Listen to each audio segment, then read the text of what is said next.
Okay, I have prepared for you many questions also from your fans, from our company. So let's get started. So you retired in 2014 and went back to Denmark, yeah, where you began to focus on your family. And my question is, what have you managed to accomplish during this time? Well, first I will say I didn't retire in 2014, but I don't think I played really any tournaments from 2014 to 2019, but I still played a lot of cash games when I was in Vegas. So even though I spent a lot of time in Denmark, I was still playing poker as my profession. So I was still on the poker schedule. I had some other kind of small adventures along that way, business adventures, but mostly focusing on poker. And then in 2020, I had a little son back in Denmark. So that definitely, and there was this thing all over the world called COVID. So I really didn't play a lot of poker in that period of time. And then the last year and a half, I've started coming back to the World Series of Poker in Vegas, and now joining Winamax, Team Winamax. I'm very happy about that. I feel like I'm getting back into the swing of things, playing some tournaments, had a final table in the WSOP, and hopefully I can win a tournament or two along the way. Okay, and what happened that you returned to poker? Like you said that you are still in the poker game, but what happened that you returned back to tournament poker? Well, basically I would put that on Winamax. I mean, I really didn't play a lot of tournaments. Then I have a lot of friends in the team, and talked with them in December when I was in Vegas, and was kind of like, hey, I'm gonna play a tournament in December, WPT. They actually tried to film me. I didn't do very well, so it was a very short film, but nonetheless, and we kind of kept talking, and I enjoyed the tournament even though I got knocked out fairly early, so I thought, hey, maybe I should start playing some more tournaments. So it was a combination of trying to play one and kind of get back into the thought process of playing poker tournaments, and then the marriage with Winamax. Mm-hmm. And the beginning, again, was difficult for you to start and to be again like in the previous. Well, you could say so, because tournament poker has changed. Obviously, nowadays in 2024, people study more. There's computers, there's solvers, there's a whole new game compared to 2004, 5, 6, 7, 8. So a lot of people have gotten a lot better, and I haven't played a lot of No Limit Hold'em, so you could kind of say that it's kind of like starting over, and it's a tough game. There's some really, really good players out there, so I have to play good to accomplish winning a tournament, I definitely have to say. And what kind of differences can you observe? Like when you started, for example, like the first year of your life playing poker, and in compare of today's, what is difficult, more difficult, or what is more easy for you? Definitely, I would say people have a better idea of what hands to play in which situations. They have a better balance than they had back in 2003. Back then, people were just tight, and you could kind of take advantage of that by being very aggressive. If everybody at the table are tight, you can be aggressive and probably be profitable. If everybody has a better balance, like nowadays, you have to be much better at reading your opponents, knowing who's that guy, who's she, who's that guy, etc., etc. So it definitely takes a lot more skill to accomplish winning a poker tournament today, but I'm hopeful that I will get back on top. Mm-hmm. And what is easier for you? What is easier for me? I don't know if there's anything easier about poker tournaments. I still have to, that's part of poker, you still have to read your opponents, but they also read you. But I know what they think because everybody thinks that Gus Hansen is absolutely crazy. So in that sense, I have a good idea what everybody thinks about me at the poker table. So that's the easy part. Okay, and did your strategy change during the time? Aggressive? It definitely has to change depending on how your opponents perceive you. So I'm still trying to find my own balance because also it's poker, there's different styles of play. Some are aggressive, some are super aggressive, some are more like a Daniel Negreanu, just like to keep the pot small, kind of make a different kinds of play. So you kind of have your own style. I don't think I could play like Daniel Negreanu, and I don't think he would want to play like me, play my style. So in that sense, I still have to get my head around exactly how I want to do here on my comeback. Okay, and let's talk to the second part. So let's get a look at your past. You started playing backgammon previous. Correct. I think you did really great during your high school, though. Yeah. You make a team or something like that, or the high school backgammon play, or how it was?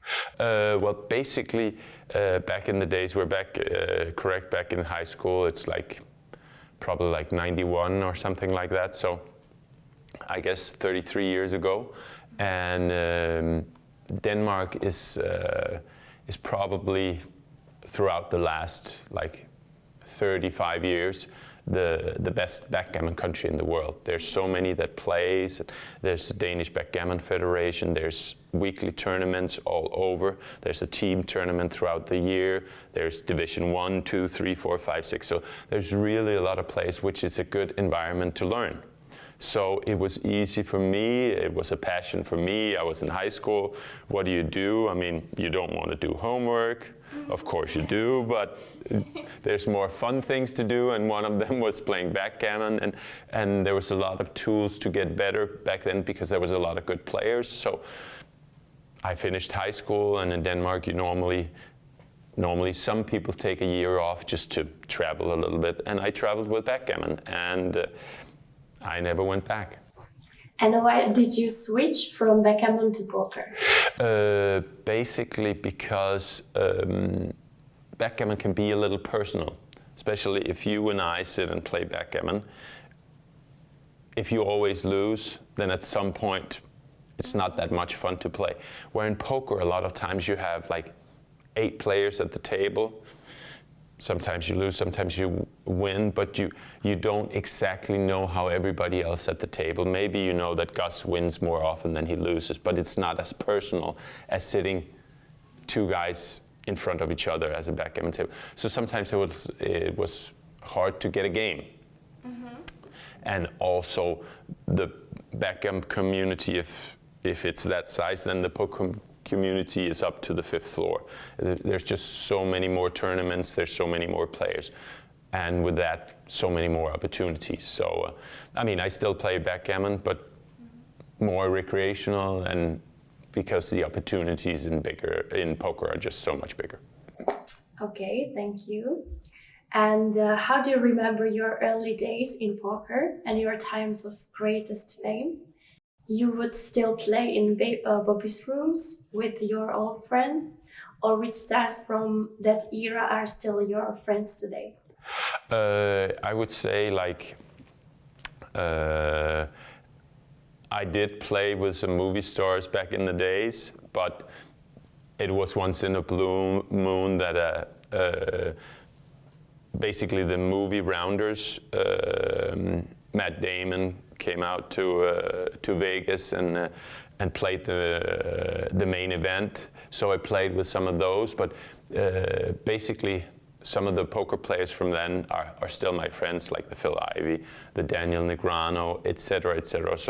So there's definitely a lot of us from back then that are still at the top of the game. Definitely Phil and Daniel are two of the biggest stars.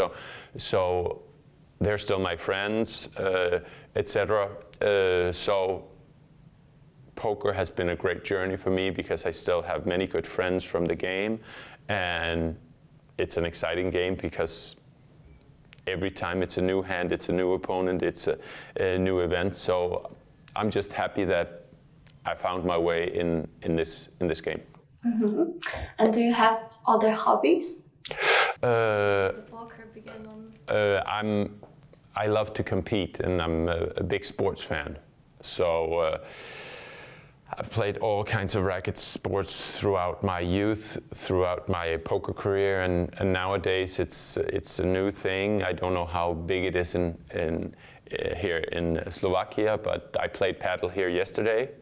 I'm probably going to play again today and maybe tomorrow. So that's a big passion of mine. So and I think a lot of the really good poker players have a past in some kind of competitive sport or something like that, competitive environment. Patrick Antonius was a good tennis player. David Benjamin was a good tennis player. I was a decent tennis player. There's a lot of people.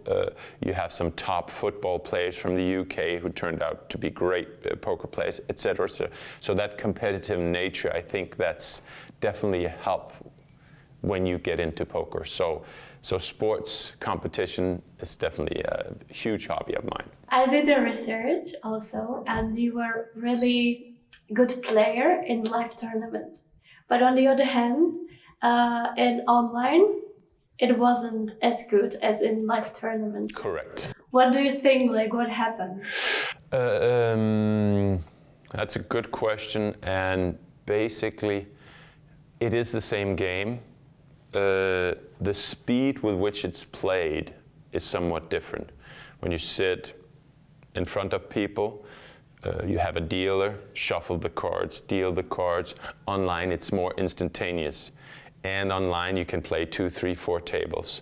So I think I just never found the rhythm to play online. I mean, I have, as you said, you didn't say it, but I can say it. I have basically horrible results online, and I have good results live. So obviously also the fact that you sit in front of people, you can look at them, you could see their reactions, you could see their faces, etc. Say, are they comfortable? Are they not comfortable, etc. You cannot see that when I'm playing on a screen in Copenhagen, and you might be here in Bratislava behind your computer screen. So even though it is in the essence the same game, there's two variables. That's the speed, and that's facial recognition, etc. from sitting in front of each other.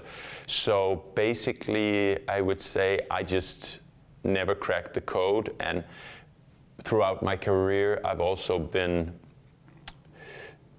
known to tilt, basically, when you kind of lose control a little bit, and that's much easier when things are going very fast.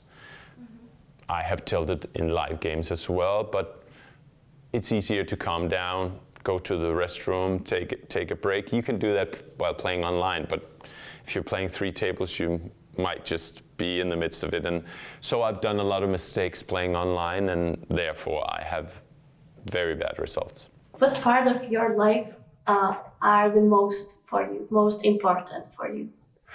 Well, I mean, obviously throughout my career, I traveled a lot with friends, but you're kind of your own master in the gambling universe. Whether I played backgammon, poker, I kind of followed my own path. Now I have my son, so now it's a totally different path, and I spend most of my time in Copenhagen. But for me, and definitely here after joining Winamax, it's possible to combine the two. My main focus is with my son in Denmark and my life in Denmark with my family, etc., and friends. But gambling, competing will always be a part of me. So now I have two ventures that are very different, but both of them are really great, really fantastic. So I'm just basically very fortunate that I've had a career in poker, and I have a great family back in Denmark. So in that sense, that's my two main things. And like I said, I'm just very happy to be here with my family, with my job, with my poker, my gambling. So yeah. Thank you very much. I'm very glad for your time and for this conversation. And I think like it's a good glance for our fans and also for me to have the another experience in my life. So thank you very much. Thank you very much. Dobra. Ďakujem.